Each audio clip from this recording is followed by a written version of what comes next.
Hello, hello, everybody. Happy Wednesday. We've already got a few people on the line. Love it for you on time, folks. Thanks for being here. Um, we've got plenty to cover, so I'm gonna let those who come in later catch up. As many of you who have been here before know, just a few housekeeping items. We do have the chat open for everybody, so we love to know who's here behind the screens. If you guys can share, your name, which will come through as part of the chat, what organization you work with, your title, and where you're dialing in from. It's nice to know who is there. Looks like we have Diana's note taker here, so gotta love that. In addition to the chat, we do have the Q&A tool. So one of the things that I would ask is if you have a specific question, post that in the Q&A tool. That helps us keep track of it and make sure that we're answering it so that it doesn't get lost in the sauce of the chat. We do love hearing your commentary and stuff in the chat though, so please make comments, throw in your own 2 cents, call out the guys for anything that you see on their faces. Just kidding, they look great. Um, but other than that, we'll pop up some polls. We'll get started. This is going to be a nice discussion amongst these three wise men, and we will hop right into it. Tom, I'll hand it to you. Perfect. Thanks, Daniela. And thanks everybody for joining us today for today's webinar. Anticipating that some of you have joined us in the past, and hopefully we have some new people today as well, but just taking a second to back up and give you a little bit of my background. So I've been working in the energy industry for 20 years, and over that length of time, I have worked with dozens and dozens of organizations. I think the total is up over 250 now. And the theme of my work through all this time has been to help organizations save energy and ultimately save money. And my focus has always been on getting organized, and it's helping people to focus on the culture and find ways, inexpensive ways to make their organizations better. Now, I ran into Energy Cap, the software, 20 years ago when I started, and now I work for Energy Cap because I love the software so much. And if you're unfamiliar with who we are, Energy Cap is a utility management software program. So we track bills, and our software has different features where we can help with emissions reporting and analyzing interval data, as well as supporting our clients with their bill capturing services. And so a little bit about me and a little bit about who we work for and why we're here today. And what I want to do is give my partners in crime today a chance to introduce themselves.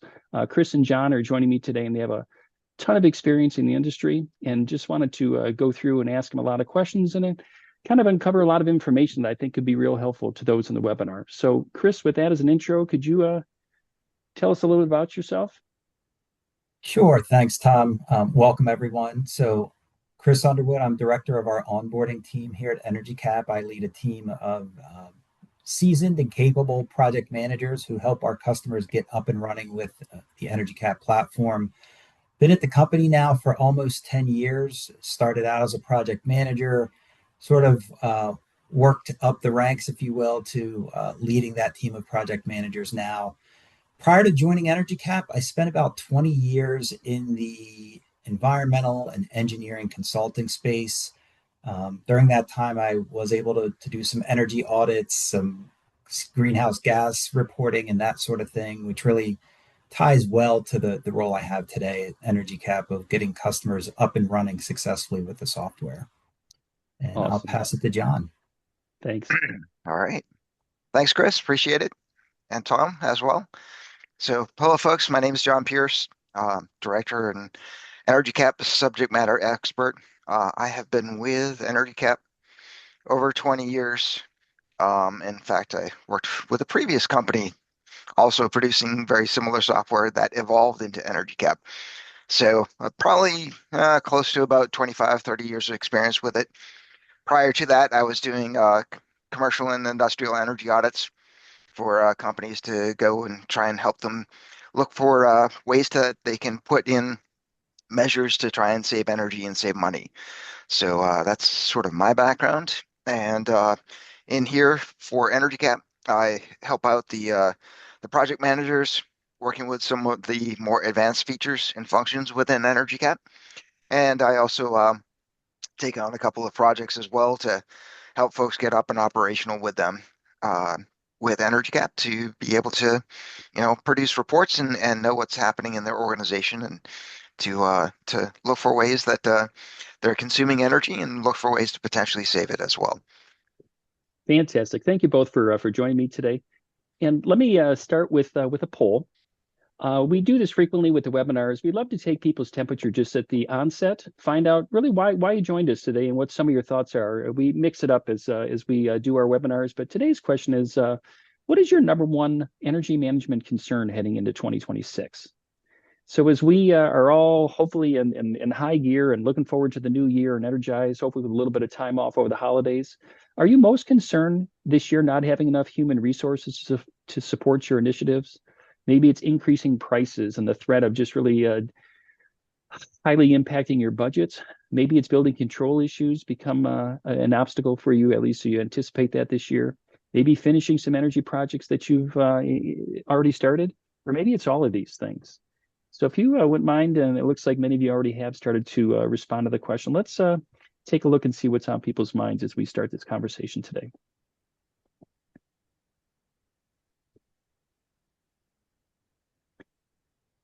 Yeah, so many of you have answered, and it looks like human resources is not as big a concern as other things. Some of the bigger choices here, the biggest being many of you selected the all things are a problem, which is pretty typical in the industry and what I've seen over the course of my 20 years. It's like you're battling a lot of obstacles and challenges day in and day out, and it's part of what makes the job so rewarding, but also challenging at the same time. And the second on the list was just the increasing prices. And absolutely, that's something to be concerned about. I think we all are feeling the pinch and anticipate that it's likely to get worse before it gets better. But with that in mind, what I want to do is I want to transition to an image that I shared in the last webinar. If you were with us back, the date was December 11th. We did a webinar, and the focus of that webinar was on this roadmap. What I spoke to was I tried to help those who participated, the audience that day, understand how I would structure a good energy management plan over the course of years of time. And so we created this document. And Daniela or Madigan, if you could please drop this, a PDF of this in the chat, if anybody didn't see that webinar or would like to capture this and maybe print it. But the point of the webinar back in December was to really focus on having a long-term plan, the initiatives that you might do at the beginning of that plan, and then if you notice or take a look at this, how it plays itself out over time, how I try to help people structure this in a way that would bring the most value the quickest and ultimately get you to a place where you would be the most efficient over time.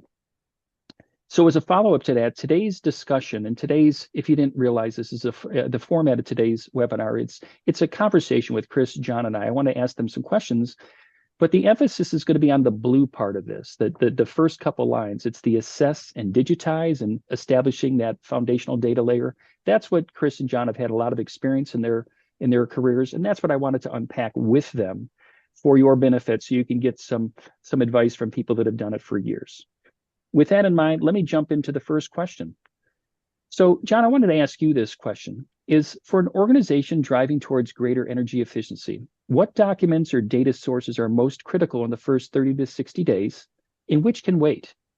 And also, how long does it usually take to collect those documents? What's a reasonable expectation people could have if they're starting this process? Just my hope here is just give them a sense of for what they're committing to. Is this days? Is this weeks? Is it years? What's involved? Oh, well, I would hope it's not years, but Amen. yeah, in terms of data sources and information to collect, usually the prevalent one, the one that's more easy to obtain is utility bills. Have an idea of the what utilities are serving your buildings, um, and an idea of how much consumption and costs are and how it fluctuates over time for that. So certainly utility bills, an idea of a properties list or a building list within the organization also is very helpful to know which buildings you are going to be responsible for and want to go out and track and potentially visit and do audits on and all of that other stuff. Um, in terms of data sources that may wait or may take some additional time, what I've seen is for some of our clients, it tends to be looking at interval data. just being able to find out where the building automation system is being managed, or they have multiple systems in multiple facilities or multiple systems in a single facility, and just trying to collect that information and to be able to look at that, um, to determine, what's happening on a more frequent basis than just looking at the monthly utility bills for it. Yeah. And we joked a minute ago, John, about the length of time. What is a reasonable expectation time? Do you think you can do this in a month or two, or what are your thoughts on just what do you see as you support people making this effort? For supporting folks, in terms of obtaining utility bills, that usually moves pretty quickly. So within 10 days to, a month at most. Some of it depends on whether they're kind of centralized in terms of paying their utility bills, or and how large their organization is. If they're a smaller organization and they're centralized, then they probably have an idea of who they need to contact. If they're a much bigger organization and they're not centralized, then it may take a while longer to reach out to individual facilities to get copies of the bills for it. Yeah. Awesome, John. Thanks for that. And Sure. Chris, I wanted to ask you the next question just to get you involved in the conversation here. But as you've supported our clients and just people in general, Chris, what defines good enough energy baseline data when you're just starting? What are the expectations? What's reasonable? Where do organizations commonly maybe overanalyze or underanalyze, where they maybe just don't have a good emphasis in the beginning? And then, is it important to track all the bill details? I'm assuming many on the call today, have seen utility bills, and some of these bills have a lot of details. Is it important to track them all? If you could give us some thoughts on those things, Chris, that would be great. Sure, Tom, thanks. So I'm going to start by saying a good enough energy baseline is going to be one that's directionally accurate, consistent, and actionable, but not necessarily perfect, right? Perfection is going to slow everything down. Early on, the goal isn't going to be what I call forensic level precision, but it's going to be to establish a reference point that lets you answer three basic questions. Where are we using energy? What does it cost us? And how does usage change over time in between facilities? To me, in my experience working with energy cap customers, that's typically going to mean 12 to 24 months, sometimes 36 if you have it handy, of utility bill data. You're going to want to normalize that data for drivers like weather and occupancy, and then map it clearly back to your facilities and meters. If the baseline allows you to identify high cost sites, spot anomalies, and measure improvement over time, it's doing its job. As far as overanalyzing or underanalyzing the data, like I said earlier, perfection is going to slow everything down, right? So you don't want to spend a whole lot of time reconciling every minor billing discrepancy that you find as you're pouring through the data. You don't want to try to perfect your rate structures before understanding usage patterns. And like I said earlier, you don't want to delay action while you're waiting to get a complete set or a clean data set to build that baseline. We often talk about analysis paralysis, right? And if you really get way, way into the weeds and all the data imperfections, it's just going to slow the whole process down. You're going to lose momentum. Folks are going to lose interest. If we look at the flip side of that, where might you underanalyze, right? This could be things like just not being consistent with how you're naming your facilities and correctly mapping those meters back to those buildings to understand just how much energy it's using. I also see quite often people with inconsistent units of measure, right? Maybe not taking the time to understand that water bill is billing you in kgals versus gals versus cubic feet, whatever it might be. And then also not aligning that energy data with operational and financial constraints, right? There's some reasons why you're using a lot more energy here or there just by the very nature of the building or some requirements that's there. The last question about tracking all the bill details up front, I would say not at first, right? Early on, you're going to be most interested in total use or consumption, total cost, getting that data into the proper billing period, and tying it back to the correct meter and building. Once you do get past that first gate, I'll call it, more detailed line items like demand charges, riders, taxes, fees, that's going to become a lot more valuable for things like optimizing rates, demand management, maybe doing some more advanced financial analyses that might be required by your organization.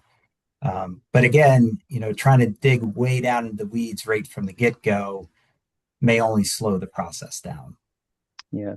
Chris, I think that's very insightful because having helped people do this, I think your suggestion about just, not being paralyzed by, perfection in the beginning is just so critical because it is very overwhelming if you have a lot of buildings and a lot of meters and a lot of utility chaos. So yeah, I think that's great advice. You got to plow forward. You got to give yourself a picture of what's going on so you can take it to the next level. So thank you for that. That's great.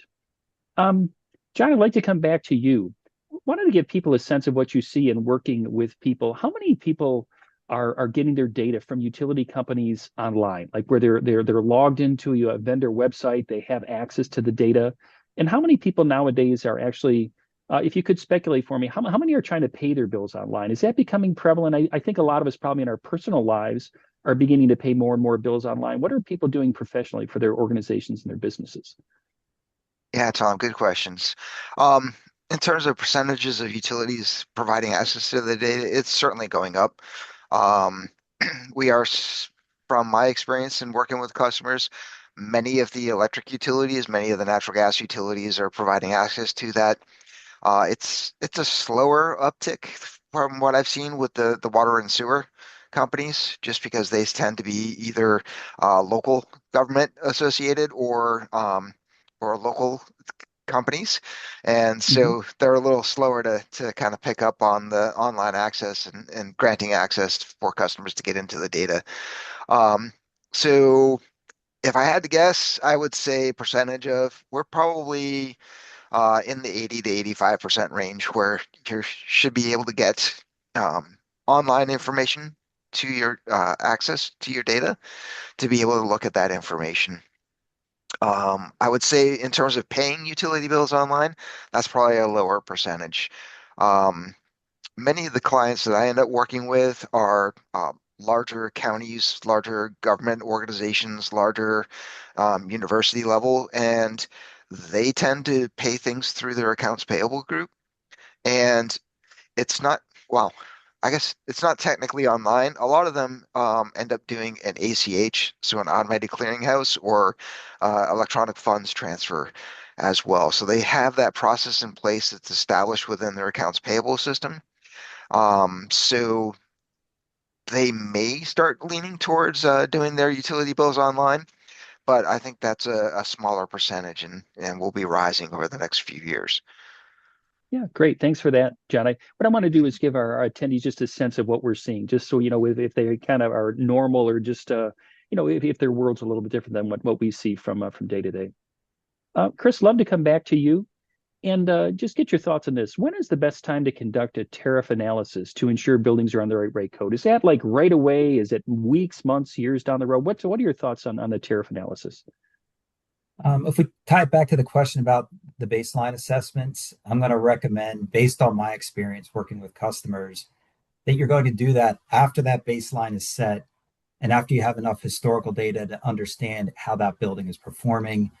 Typically, that's going to be 12 months, right? But we also talked about if you have the data handy, maybe you've got 24 months, maybe you've got 36 months. But the key there is really understanding how the building is consuming energy across seasons, peak periods, and different operating conditions. If you do the tariff analysis too early, right, you may have some bad assumptions that you're making rather than real building behavior, and then you're not going to end up in the right spot. Um, it is Yeah. important to have the timing correct. Um, Again, like I said, because we're looking more at patterns, not consumption, you need to know when those peaks occur. Need to know how consistent demand is over time, and then how those operations do vary by season. Um, this the baseline that you establish, right, is going to avoid what we might call rate churn, where you're sort of bouncing from rate to rate to rate based on the latest set of data that you might have. Yeah, Um, a good rule of thumb I'd recommend is, and again, this is all keeping in the same vein here, is baseline verse or first, um, get insights and visibility into your data second, and then try to do the tariff optimization third. yeah. Again, great information. I guess what I would even add to that is in coaching people through the years from my perspective is I feel like some people approach the tariff analysis like it's you do it and you're done. And I think it's a little short-sighted where you have to do your tariff analysis as you described, Chris. But I think it's the right way 6 months later or a year later to circle back to it and just kind of keep checking because the way the buildings operate could be different. And it's just not one of those things where I feel like the mindset should be you check a box like, hey, I did that. It's kind of an ongoing thing that I think changes over time. Yeah, and I'll piggyback on that as well. I mean, the detailed tariff analysis makes sense a little bit later on. Having a general idea of what those tariffs are as you're kind of towards the beginning portion of it helps as well. Just an experience with working with clients, have an idea for the particular tariff. Is there a billing demand versus an actual demand component associated with it, a demand penalty that's in there, or on a natural gas rate? Is the natural gas rate an interruptible rate, meaning that if need be, the natural gas company may ask you to get off and not use natural gas and use your backup supply. So it's important to know some of those things, just so that you're not kind of caught off guard when things happen. Absolutely. Again, maybe another just thought that I would throw in here as well is that if you are new to this, particularly if you're maybe an inexperienced energy manager, you're going to be enthusiastic and you're going to want to save everywhere all the time. And you have to temper that enthusiasm a little bit because it just takes time. And so slowing down a little bit sometimes to pursue what's in front of you and capture savings and building over time is I think a theme of what we're all saying. You got to be patient a little bit and you have to be persistent. You have to just keep looking for those opportunities. Um, Transitioning to the next question, and I would love to give both of your thoughts on this. And John, why don't I start with you? But what are the most common gaps, data gaps that are uncovered during these early audits, or as you're working with people in the beginning? What's is there anything you would describe as typical, John? Typical. I would say some of the things that we come across as folks are gathering information um, are going off of their building list. They've got buildings where they're not seeing the utility bills associated with them.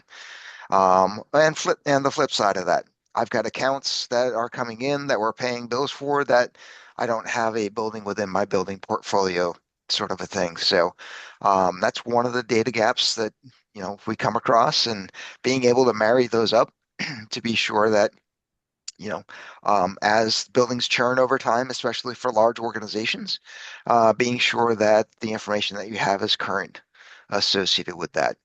Other things to look for in the data gaps are, am I seeing estimated bills coming through from particular vendors? Am I missing bills from vendors where I should have been expecting to see bills from vendors? So just how regular is the cadence for being able to receive that billing information so that when I go to produce my baseline, I know that I don't have gaps in that baseline that I can't really go back and try and find. So being able to have a complete baseline and be able to carry that forward is pretty important. Chris, some of the things that you may have come across. I would echo everything that you just said. So when we onboard a new customer with Energy Cap, we have what we call our data requirements document, and it outlines some very basic information that we need to get things set up, right? So kind of what we alluded to earlier, we like to have some basic building information, things like to get a little more detailed building square footage, right? So you can establish EUIs and those types of things. Um, just missing bills too, right? It's interesting to me in working with as many customers as I have, sometimes the difficulties, especially energy managers have in just getting their hands on a complete set of bills to be able to understand, again, what's the spend, what's the use, and then being able to start to build out those baselines. Yeah, again, I think I would add to this. And one of the things that I personally have found has been miserable is when you have rebill situations where a utility company, rebills the last 6 months of time, and then you've got conflicting documents, and it just, I guess my thought here is that it adds to the confusion. So again, it's back to this. It's not going to be perfect. You got to be patient. You just have to keep working through it, and ultimately, as you guys have said, just get that baseline as tight as you can. Next question that I'd love to do, and John, I guess I'd like to throw this your way is, what building properties are most important to track alongside the utility data? Well, Tom, I would look at certainly the building area associated with it, so that you can get an idea of use per square foot information, similar to what Chris was saying in terms of an energy use intensity. You need the area associated with the building to be able to do that calculation. Another thing to have in mind too is have an idea of what sorts of activities are going on within that facility. You may have two buildings that are of the same square footage, but if one is a warehouse and one is a fully decked out office building with a data center, they're going to be consuming utilities and especially electricity in vastly different ways. So have an idea of what the activities are, have an idea of the size of it. Down the road, as you're able to get an idea of potentially um, set points regarding the heating and cooling side of things, then that will be helpful to be able to again work off of the baseline and to see, are we seeing what we're expecting to see, and can we take weather into account when we are looking at our consumption associated with that. Yeah. One of the other things too, in addition to activities, I think would be what is a typical workday associated with it? Is it a 24/7 facility, or is it more of a 10-hour a day facility? Is it more of a 4 hour per day facility, or something along those lines? Um, Having that information when you're starting to review the bills, and especially if you start to get to the tariff analysis, that's going to help you as well, so that you can potentially see, hey, here's a building. It's an office building according to the activities that's within it. That's wonderful. As I'm looking at the electric bills, and I have a pretty steady rate of electricity consumption. And if I'm able to bring in interval data and being able to see a little more granular what's happening, well, this is kind of interesting. But the building, as far as I can tell, should be occupied about 10 hours a day, but the utility use doesn't change over the 24 hours. So it doesn't look like any of the lights are getting shut down. It doesn't look like any setbacks are happening. So that's, being able to see that information and have an idea what the building's doing helps you better interpret the information that you're gathering. Yeah, great information, John. One of the things I guess I've framed this for energy managers that I've trained, that really what you are is you're a private investigator. I mean, the mindset has to be that you're just gathering information, because really you're just doing a very thorough investigation of the building. So if you picture that mindset of just getting as many details as you can, capturing them, and as you've said, there's some critical ones in the beginning that you need to get. But over time, as you use interval data and other data sources, just having more information is just going to afford you the ability to squeeze tighter and hopefully turn that into energy savings. Chris, I'd love to come back to you with this one. And what about how do you reconcile inconsistencies between utility bills? If an organization has sub-meter data or building management systems, so you have these different data streams or different flows of information that kind of come in. How do you reconcile that? What would you recommend somebody do in this situation? I think the first thing to recognize here is that these different sources of data complement each other and aren't necessarily going to, well, actually, in my experience, very rarely match each other, right? So, you're getting the utility bills, you're getting the interval data, you're getting the data from your BMS. Um, if you kind of break it down, right, and again, I'm going to reflect on my energy cap experience. You might think of utility bills as sort of that source of truth, or the source of record, right, where the vendor is sharing with you use, cost, demand, whatever different attributes or details on that bill. And that really becomes a really good baseline for assessing your energy use and cost. Right. A lot of our customers, I feel like, especially our higher ed customers, and more as that just the technology becomes available and costs are going down, have sub-meter data available. And there's sub-metering different spaces around campuses or buildings or whatever the case might be. Right.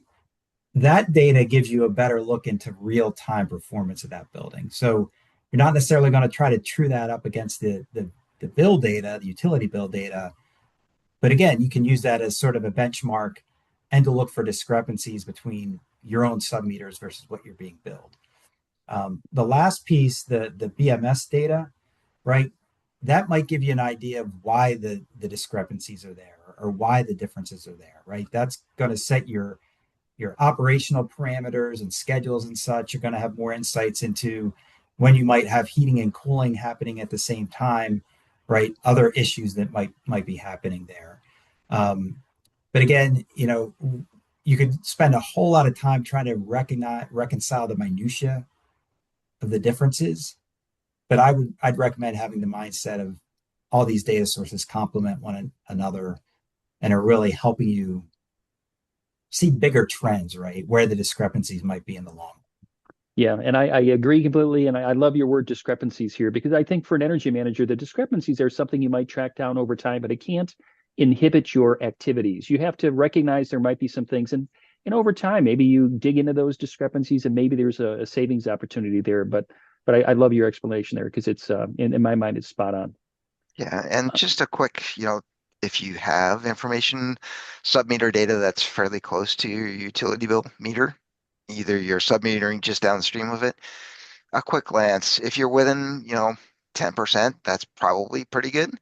Yep. If your utility bill consumption and your sub-meter consumptions are off by a factor of 10, then something may be off, and it's worth to go and check on meter multipliers and try and find out why that large discrepancy. But if it's a smaller one, it's probably just having to do with what times the meters are read and some other things associated with it. Yep. Again, John, totally agree. One thing I'd add to that is I have seen the biggest discrepancy, me personally, with water meters, where if those on today's webinar don't know this, many water meters over time they don't read as accurately when they're older than when they're new. The impeller that's spinning inside the water meter, it just it begins to the friction of the water flowing past it. It doesn't count as well as a brand new meter. So if you have an old water meter and a new sub meter, it's very likely those meters are going to start to read different just because of the circumstances there. So again, lots of things we could share, but staying focused on the baseline stuff today. Just get excited to help people out and wanting them to find those opportunities out there. But John, Chris, I'd love both of you to come back to here. And Chris, why don't I start with you here? But where do most organizations find the best opportunities to save?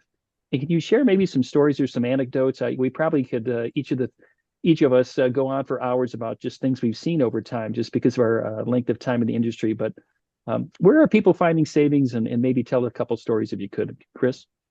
Right, right. Yeah, as an engineer, I'm always drawn to technology and enhancements and improvements and new equipment, but I'd say that's not necessarily where you're going to find those best opportunities. It's really setting the baseline, which is a common theme we've been talking about, and then looking for the low-hanging fruit, I'll call it. So the quickest wins might be from, we talked about a little bit about this, like looking at the tariffs, looking at your demand charges and how you might level set those or your demand, billing errors, estimated reads, duplicate meters, duplicate bills, right? Just getting a really good handle on that underlying utility bill data, I think is the first place that you can look. Um, then there's also what I might call like the operational efficiencies that are right there in plain sight. So we all know we talked about the BMS and running buildings in a certain way. Well, set points may drift over time, and you may have the lights on longer than you need to, or you may be heating or cooling than longer than you need to, or outside those core hours. So looking at those little tweaks, I think, is where you're really going to find the most bang for your buck. Some stories I have to share from working with customers. There's sort of those age old, we had this massive water leak. We didn't know anything about it. It was a buried line, or it's in some crawl space that we never look at.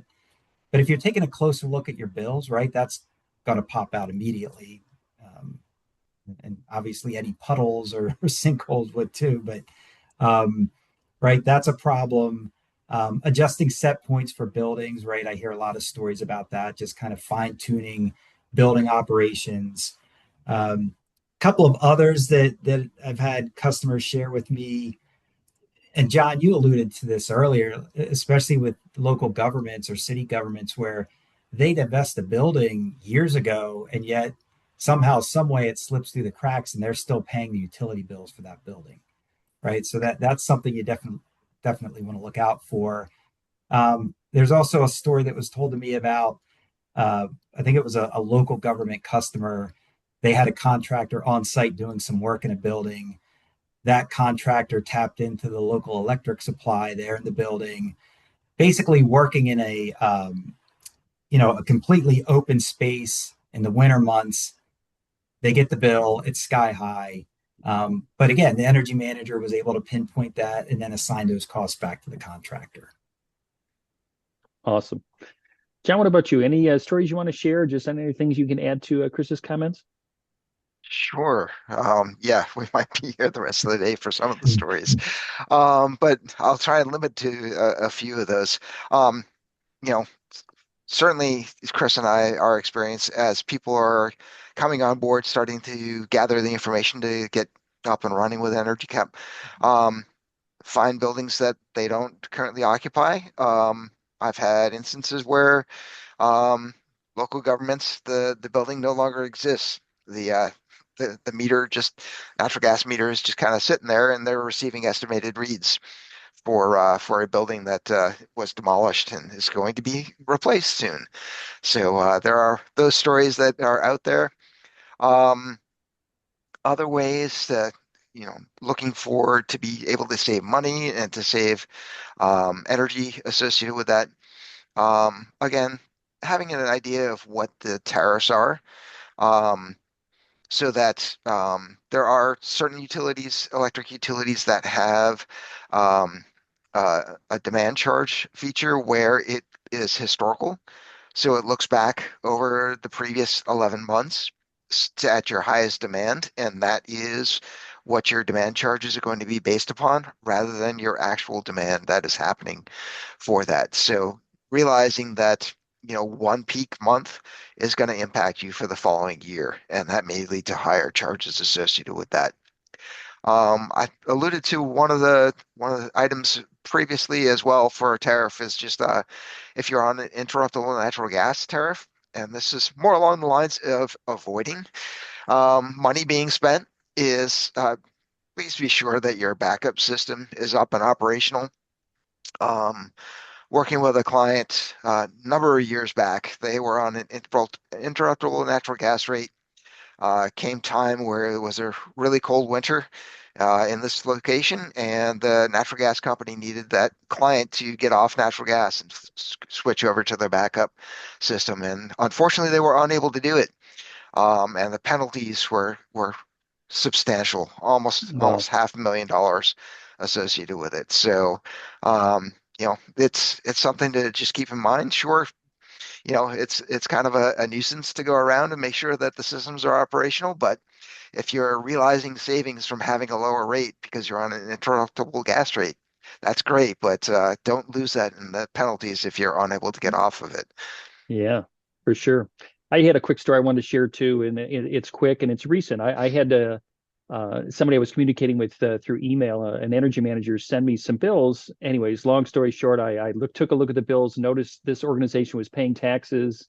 It permeated her entire organization, and she recovered more than $300,000 just by catching up with the taxes the organization wasn't responsible for. So there's all sorts of savings opportunities, and it starts with just getting that data and really understanding what you have. Uh, Another question, maybe for the both of you, but wanted to offer to our audience today just maybe some insight on the different sectors. So, Chris, why don't I start with you? But how might the efforts we've talked about in the last half hour change depending upon a different sector, whether it's state, local government, higher education, healthcare, commercial, industrial? Any thoughts there? Is it pretty much the same regardless of what you're hunting down, or does it change a little bit?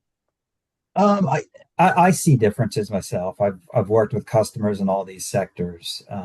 At a high level, state and local government, I feel like they deal more in what I'll call budget certainty, compliance, public accountability, right? There's a lot more eyes, if you will, on those budgets being in the government. So it's really a lot of documentation there and visibility. Higher ed, right? We work with a lot of, especially colleges and universities. I feel like they're more about cost control. Often they have sustainability goals they're trying to achieve. They also often have decentralized operations, central plants, that sort of thing. They tend to be very heavy on chargebacks, right? They've got a lot of their own sub-meters installed, and a lot of their billing, if you will, relies on those internal sub-meters.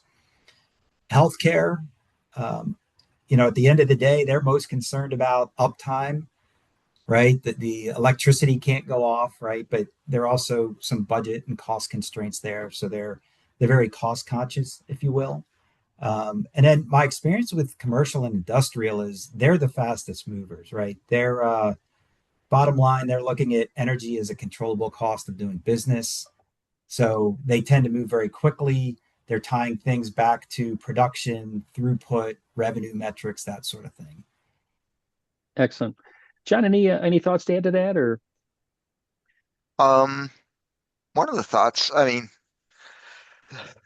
we've got state and local government here, we've got higher education. So a lot of these organizations or sectors that we have here are located in a fairly generalized or a localized area. But when you start to get into more of a national setting, it becomes a little more difficult to have an idea, if you're nationwide, if you've got if you're commercial and you've got stores scattered across the US, having an idea what the differences are between North and South versus East and West, those pose some additional challenges associated with things. Yeah, for sure. I can see that.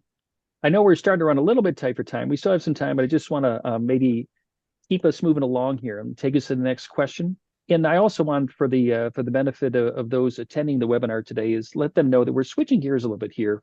When I kicked us off in the beginning, I talked about those blue bars and how initially there's collecting baseline data. But one of my recommendations from the webinar that I did back in December was early on, it probably makes sense to understand the lay of the land, where your real-time sensors are, your smart meters, and initially just get out in the field and understand where these are, and then put a plan together to collect more information in the future, because it will be information that eventually will be very helpful to you. And so the next couple questions kind of deal with this second thing that I recommended in the previous webinar. But this, John, for you, what lessons have you learned about deploying sensors in occupied or legacy multi-use facilities? Just want to know a little bit more about what either you've done personally or what some clients you work with have done, and should this real-time data, the interval data, be included in your foundational data layer? What are your thoughts are there? How important is it to make that a priority? We touched on a little bit, but if you could add some thoughts to that, that would be great.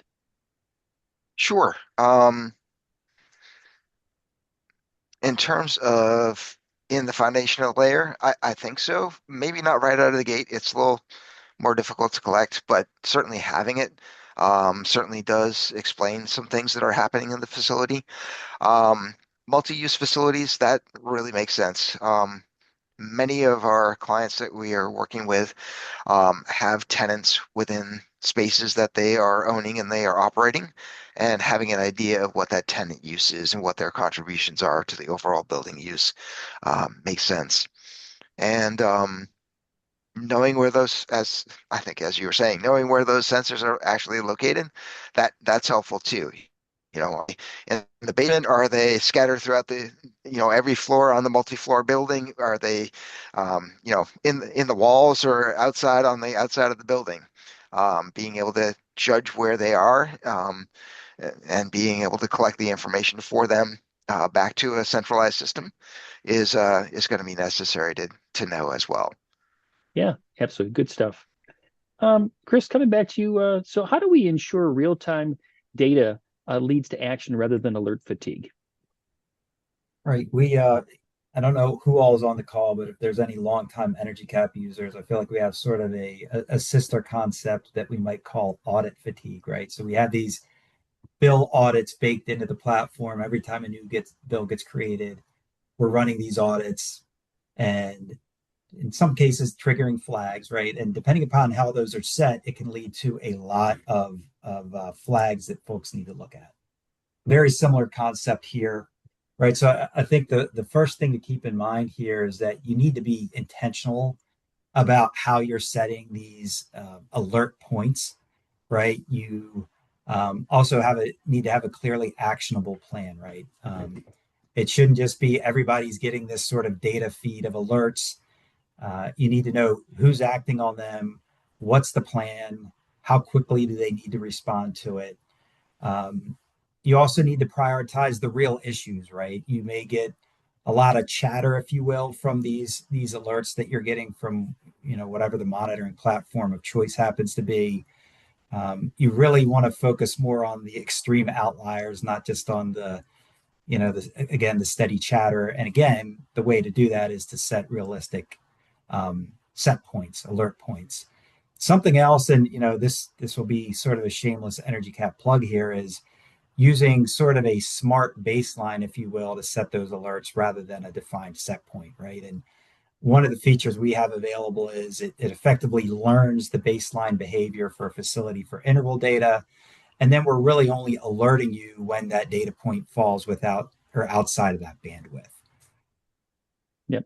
Chris, I love that. And one thing I would add to that is my advice to people is you might start wider with what your alerts would be or what your sensitivity would be and narrow that in, kind of move towards the bullseye, because you don't want to lose time early on chasing what I would call as ghosts, just things that just aren't really good opportunities. So just work a little smart, a little, rather than harder, by just kind of narrowing it over time. And to me, energy efficiency is about steady and consistent improvement over time, and just feeds into that theme as well. So great information again, Chris. Thanks for that. And moving us to the next one, John, I think coming back to you for this one, but how do you handle the integration of systems when they weren't designed to talk to one another, right? If you can give people some perspective on clients that you work with, maybe who have systems that just, again, weren't designed to talk to one another, and how do we either help them, or what's your advice to them? Any thoughts to share on that? Sure, Tom. I saw this question coming up and I was like, oh, I hope this is for Chris, but I guess not. In terms of integrating systems, uh, there for a number of clients, we have done integrations or basically reformatters, um, put into place ways that we can either use file transfer to obtain information from one system, reformat it, and put it into a format that can come into the other system, into Energy Cap, or from Energy Cap to going out to an AP system. So, looking to produce information on a consistent basis is what we do from Energy Cap, and then we reformat it so that it goes into a file format that the accounts payable system can ingest and handle and go from there. So we do some customized work there just to be able to handle the data transfer. And as we're kind of moving along those lines, some of the more recent stuff is having to do with APIs and being able to utilize public APIs both within our software and within other software to be able to update information and trade information within the systems and across the systems. Yeah, John, I think that's great. I know you were hoping to punt that to Chris, but I think you handled it well. I put you on the spot, so thanks for I, playing nice I with mean, me. I would add this is a very real challenge our customers face, and I've got sort of pre-Energy Cap real world experience going into facilities that you know they've got decades worth of monitoring and metering systems, and the newest system doesn't talk to the oldest system. And there's a whole industry built around data integration and metering systems and such. But to John's point, right? Again, from an Energy Cap perspective, we can handle different unique data flows. And then, there's all sorts of technology out there that is built expressly for this to sort of pull all that data together into one warehouse. Great. Thank you for jumping in, Chris. And Chris, let me come back to you for our last question. I wanted to leave 10 minutes or so here at the end for our audience to ask some questions, but let's do one more, and then we'll open the floor to see if there's some questions. But Chris, to you, the questions: how does integrating energy data with financial systems maybe change budgeting or forecasting, capital planning? What's the benefit of the power of that? If you could talk us through that. Well, I think with budgeting, right, where that becomes really powerful is you build that baseline, and then you're building that budget not just on the prior year spend, but you've got that data set. You can see the actual trends. There are tools to be able to adjust then that, and again, I'm speaking about Energy Cap specifically, to be able to adjust based on different factors, right? Whether that's you expect a building expansion, so the square footage changes or the occupancy changes or whatever the case might be. But if you've got that solid baseline and you're understanding the data, it's easier to factor in those changes. Um, from a forecast perspective, right, you can better assess seasonal load changes, operational changes, if there's potential rate and tariff impacts. But again, by having that baseline, you're able to better understand building performance over time and the effects of changes, again, to operations, seasonal changes to that. The last one, capital planning, right? What's really important there, in my experience, especially in the commercial and industrial space, is payback. So by having this baseline, you're going to have uh, concrete, readily defensible numbers that you can bring forth to your finance team or your executive leadership team to really explain the benefit of whatever that capital improvement project happens to be. All great information. Let me kind of put a wrap on just the questions that we've kind of prepared, and maybe bring Daniela back in. And Daniela, if you could, have we seen any questions in the chat? Is there anything there that people want us to follow up on? I want to be understanding, respectful of their questions, and hopefully we can give them some feedback just before we wrap here at the top of the hour. Yes, definitely. We actually do have a few. So let me see where to start. Do we recommend another parameter? Okay, so this one seems simple, but probably is not. Do you have any recommended alert parameters for people just getting started? I know we talked a little bit about that. You don't want to get, notification fatigue, but are there some top alerts you guys would recommend? I would Anybody certainly want? look for if the meter drops out, you'll want to know, especially on sub meters. So if it's no longer reporting, that would be one that you would certainly want to know because you're unable to manage what's happening because you don't have insight into it. That would be an initial start. I would echo that too. I think that's just a critical thing. Just start there, and again, my suggestion is always just keep trying to narrow in on the bullseye. Just keep narrowing in those, each of the parameters or percentages or whatever your philosophy is for identifying what you determine to be a fault or an error or an inconsistency, and just keep getting better and better over time. Chris, did you have anything to add? I didn't want to cut you off if I jumped in there too quick. No, I think both of your answers are spot on. Awesome. Daniela, what about another one? All right. So these two kind of tie into each other. One of them is best tips for seasonal facilities. Say April to September, tariff advice and easy points to attack. But then I'll also tag that on to what would be your recommendation for establishing baselines for building in tropical climate zones? Not the same question, but seasonally related. There's a lot to unpack there, Daniela. I know. Let's pick what you can and we'll tackle it as much as possible. Who wants to go first? Oh, Anyone? good. Anyone? Anyone? Tell you what, I will jump in. Let me do the seasonal thing for me, just because again, my world has been helping people in all the seasons and seeing things transition. And something that I observe when organizations are switching between seasons is people are not very attentive to making changes in the operation of their systems. And so they lose the opportunity to save. And my best way of saying this is the coldest day of the year happens one day. So if you're going to run your boilers at the same temperatures for the entire year to accommodate the coldest day of the year, it means that you're overheating every other day of the year that you are heating your buildings, that your boilers have to be able to be adjusted. And yes, there are loop reset schedules and there are ways to control this. But typically when you get into seasons that are less severe, there's energy savings opportunities if you approach it that way.